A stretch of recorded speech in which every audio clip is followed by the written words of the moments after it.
மதுரை மாவட்டம் சமயநல்லூரில் முன்னாள் அமைச்சரும் சட்டமன்ற எதிர்க்கட்சி துணைத் தலைவருமான ஆர்.பி. உதயகுமார் தலைமையில் புரட்சித் தலைவியின் 76வது பிறந்தநாள் விழா பொதுக்கூட்டம் நடைபெற்றது. இதில் கலந்து கொண்டு பேசிய அவர், அரசியலுக்கு புதிதாக யார் யாரோ வருகிறார்கள் என்றும் அவர்கள் தேர்தலுக்கு பின்பு காணாமல் போய் விடுவார்கள் என்றும் விமர்சித்தார்.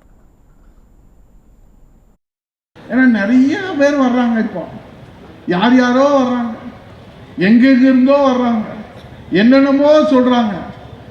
அவங்கெல்லாம் எள்ளி வச்சுக்கோங்க, தேர்தலுக்கு அப்புறம் காணாம போயிடுவாங்க. நாங்க உங்களோடு இருப்போம், நீங்க எங்களோடு இருப்பீங்க. தமிழ்நாட்டு மக்களுக்கு காவல் அரணாக புரட்சி தமிழர் எடப்பாடியார் இருப்பார்.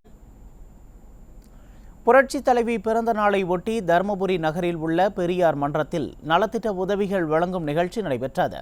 இதில் முன்னாள் அமைச்சர் கே.பி. அன்பழகன் கலந்து கொண்டு ஏழை எளிய மக்களுக்கு நலத்திட்ட உதவிகளை வழங்கினார். அப்போது பேசிய முன்னாள் அமைச்சர் கே.பி. அன்பழகன், பெண்களுக்கு உள்ளாட்சி அமைப்பில் 50% இடஒதுக்கீடு அளித்தது புரட்சி தலைவிதான் என பெருமிதம் தெரிவித்தார். உள்ளாட்சி பிரதிநிதிகளாக நம்ம டவுன்ல 33 வார்டு இருக்குது. அதுல நகராட்சி கவுன்சிலர் இருக்கிறாங்க. அதுல இன்னைக்கு 12 பேர் இன்னைக்கு பெண்கள் இருக்கிறாங்கன்னா அதுக்கு யார் காரணம்? 50% பெண்களுக்காக உள்ளாட்சி அமைப்பிலே 50%. ஊராட்சி மன்றத்தில் இன்னைக்கு 12,525 கிராம பஞ்சாயத்து. அதுல 6,250 பேர் பெண்கள் தலைவர். அதே மாதிரி கவுன்சிலர். அதே மாதிரி இன்னைக்கு ஒவ்வொன்றும் பெண்கள் 50% உரிமையை வழங்கியது இதை புரட்சி தலைவி அம்மா அவர்கள். திருவாரூர் ஒன்றியம் திருக்காரவாசலில் புரட்சி தலைவியின் 76வது பிறந்தநாள் விழாவை ஒட்டி நடைபெற்ற பொதுக்கூட்டத்தில் முன்னாள் அமைச்சர் காமராஜ் கலந்து கொண்டார். பின்னர் கூட்டத்தில் பேசிய முன்னாள் அமைச்சர் காமராஜ், விடியா திமுகவை எப்போது வீட்டுக்கு அனுப்பலாம் என மக்கள் எதிர்பார்த்து காத்திருப்பதாக தெரிவித்தார். அதைத் தொடர்ந்து மாற்றுக் கட்சியைச் சேர்ந்த ஏராளமானோர் முன்னாள் அமைச்சர் காமராஜ் முன்னிலையில் அதிமுகவில் இணைந்தனர். எப்படி ஆட்சி போவோம் என்று மக்கள் எண்ணிக்கொண்டிருக்கிறார்கள். அதிமுக என்றுமோ இல்லையோ மக்கள் எண்ணுகிறார்கள். இந்த ஆட்சி எப்பொழுது வீட்டுக்கு அனுப்புவது என்று எண்ணிக்கொண்டிருக்கிறார்களே, அந்த ஆட்சி 32 ஆண்டுகள் கொடுத்திருக்கிறோம். நாளைக்கு எப்போது காலம் வரும், எப்பொழுது விடியும், அதிமுக ஆட்சி எப்பொழுது வரும் என்று மக்கள் எண்ணுகிறார்கள், விவசாயிகள் எண்ணுகிறார்கள். அனைத்து தரப்பு மக்களும் இன்றைக்கு ஏங்கி நிற்கிறார்களே, அந்த ஆட்சி 32 ஆண்டுகள் தந்திருக்கிறோம். தூத்துக்குடி விவிடி சிக்னல் எம்ஜிஆர் திடலில் தெற்கு மாவட்ட அதிமுக சார்பில் பொதுக்கூட்டம் மற்றும் நலத்திட்ட உதவிகள் வழங்கும் நிகழ்ச்சி நடைபெற்றது. இதில் கலந்து கொண்ட முன்னாள் அமைச்சர் எஸ்.பி. சண்முகநாதன் 25 லட்சம் மதிப்பிலான நலத்திட்ட உதவிகள் வழங்கினார். இந்நிகழ்வில் கழக அமைப்பு செயலாளர் என். சின்னதுரை உள்ளிட்ட அதிமுகவினர் பலர் கலந்து கொண்டனர்.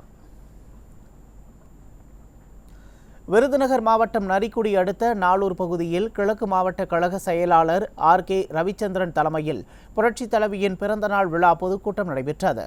அப்போது பேசிய கிழக்கு மாவட்ட கழக செயலாளர் ஆர்.கே. ரவிச்சந்திரன், திருச்சுழி பகுதி மக்களின் எந்தவித தேவைகளையும் விடியா அரசின் அமைச்சர் தங்கம் தென்னரசு பூர்த்தி செய்யவில்லை என குற்றம் சாட்டினார். இந்நிகழ்ச்சியில் முன்னாள் சட்டமன்ற உறுப்பினர்கள் உள்ளிட்ட கழக நிர்வாகிகள் பலர் கலந்து கொண்டனர். கோவை மாவட்டம் சிங்காநல்லூர் சட்டமன்ற தொகுதிக்கு உட்பட்ட பீளமேடு புதூர் பகுதியில் சட்டமன்ற உறுப்பினர் கே.ஆர். ஜெயராம் தலைமையில் புரட்சி தலைவியின் பிறந்தநாள் விழா பொதுக்கூட்டம் நடைபெற்றது. பொதுக்கூட்டத்தில் மாவட்ட செயலாளரும் அதிமுக சட்டமன்ற உறுப்பினருமான அம்மன் கே. அர்ஜுனன், முன்னாள் அமைச்சர் வேலுசாமி உள்ளிட்ட கழக நிர்வாகிகள் கலந்து கொண்டனர். நிகழ்ச்சியில் 2000த்திற்கும் மேற்பட்ட பொதுமக்களுக்கு நலத்திட்ட உதவிகள் வழங்கப்பட்டது. புரட்சி தலைவியின் பிறந்த நாளை ஒட்டி சென்னை கொளத்தூரில் வடசென்னை வடக்கு மேற்கு மாவட்ட கழக செயலாளர் வெங்கடேஷ் பாபு 1000த்திற்கும் மேற்பட்ட ஏழை எளிய மக்களுக்கு அன்னதானம் வழங்கினார். இதில் கழக நிர்வாகிகள் ஏராளமானோர் கலந்து கொண்டனர். புரட்சி தலைவி பிறந்த நாளை ஒட்டி அரியலூர் அருகே உள்ள லிங்கத்தடிமேடு கிராமத்தில் வள்ளலார் ஆதரவற்றோர் பள்ளியில் மாணவ மாணவியர்கள் சுமார் 250 பேருக்கு அன்னதானம் வழங்கும் நிகழ்ச்சி நடைபெற்றது. நிகழ்ச்சிக்கு முன்னாள் அரசு தலைமை கொறடாவும் மாவட்ட கழக செயலாளருமான தாமரை ராஜேந்திரன் தலைமை தாங்கினார். அப்போது ஆதரவற்ற பள்ளி குழந்தைகளுக்கு அறுசுவை உணவுகள் வழங்கப்பட்டன. இந்த நிகழ்ச்சியில் கழக நிர்வாகிகள் ஏராளமானோர் கலந்து கொண்டனர். திருவண்ணாமலை மாவட்டம் ஆரணி அருகே சித்தேரி ஊராட்சிக்கு உட்பட்ட சக்தி நகர் பகுதியில் புரட்சித் தலைவி பிறந்த நாளை ஒட்டி மாபெரும் கோலப்போட்டி நிகழ்ச்சி நடைபெற்றது. இதில் பெண்கள் புரட்சித் தலைவர் மற்றும் புரட்சித் தலைவி ஆகியோரின் திருவுருவப் படங்களில் கோலமிட்டு தங்களது ஏகோபித்த ஆதரவை அதிமுகவுக்கு தெரிவித்தனர். நிகழ்வில் கலந்து கொண்ட மத்திய மாவட்ட கழக செயலாளர் ஜெயசுதா லட்சுமிகாந்தன் வெற்றி பெற்ற இளம் பெண்கள் மற்றும் அனைத்து இல்லத்தரசிகளுக்கும் பல்வேறு பரிசுப் பொருட்களை வழங்கினார்.